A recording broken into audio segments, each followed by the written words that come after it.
Greetings ladies and gentlemen, and welcome back to the channel. With many changes now happening to the content I'm producing, I hope you still tune into them and enjoy the different types of content I am now making. I have also posted an upload and streaming schedule, so make sure you can check out the community tab if you want to know what is being uploaded on what day. As always, if you like the content that I make, be sure to leave a like on this video and subscribe to the channel to see more. Also be sure to turn on notifications so you know when a new video gets uploaded. Other than that, let us begin with today's video.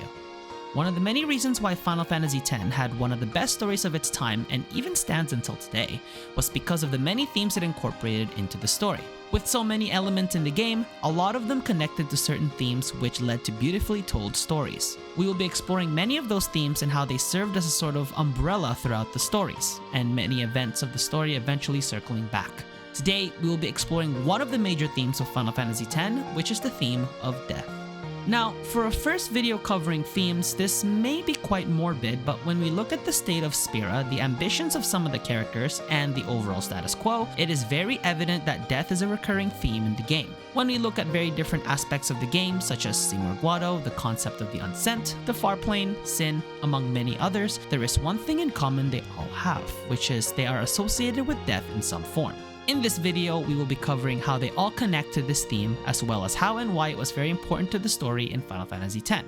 So sit back, grab a snack, and listen in as we cover the theme of death.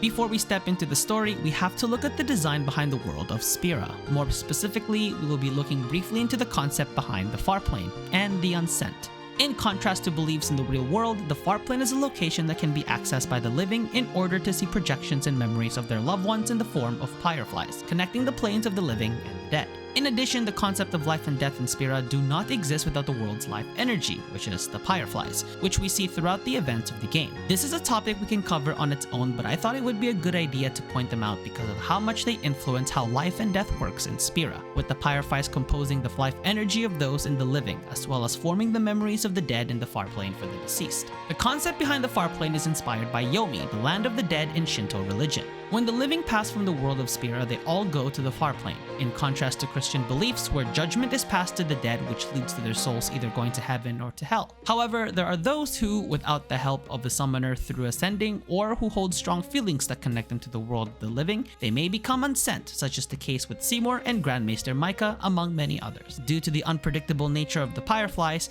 there are souls who, after passing from the living, do not have guidance to the Far Plane nor have strong emotions connecting them to the world of the living. They can manifest into fiends, introducing monsters to the world of Spira. Looking at how Sin is born, we look at the events of Yu Yevon and how he created Sin. After the loss he suffered at the hands of Bevel, he wanted to preserve the memory of Zanarkand, leading to the creation of Sin and the cycle of destruction in Spira.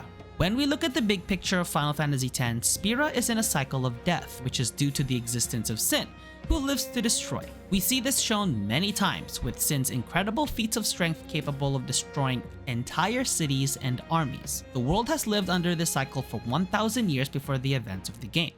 This fear truly stems from the fact that not only is Sin unstoppable, but it is also capable of striking anywhere at any time, leaving that sense of fear amongst the inhabitants, not knowing when they may be next. This is also the reason the people of Spira have prevented the rebuilding of major civilizations, due to fear that Sin would return and destroy the work they have put into the process, continuing the cycle and preventing human advancement.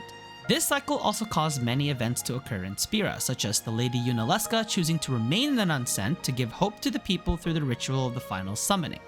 This event, in turn, leads to the formation of the religion of Yevon and the establishment of the Summoner's Pilgrimage, which accumulate to visiting the Zanarkand ruins and obtaining the final Aeon from Yunalesca, which may lead to the temporary defeat of Sin, but also the death of the Summoner, posthumously granting them the title of High Summoner.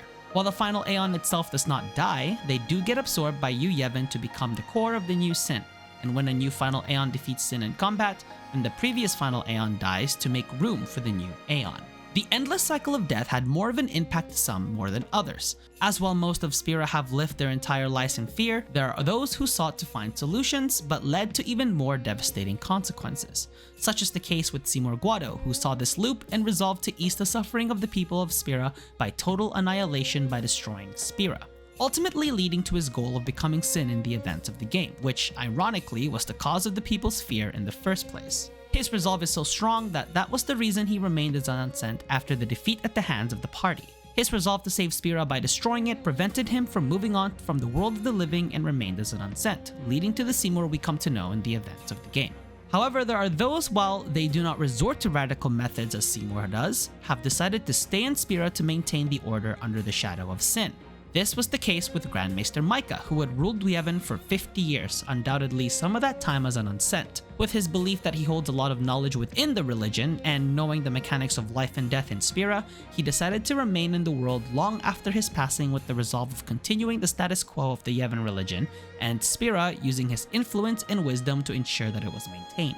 Another example is Belgamine, who remained in Spira as an unsent after losing her life in a final battle against Sin, where she trained summoners on their journey to defeat Sin, seeing it during the party's various encounters with her throughout the story.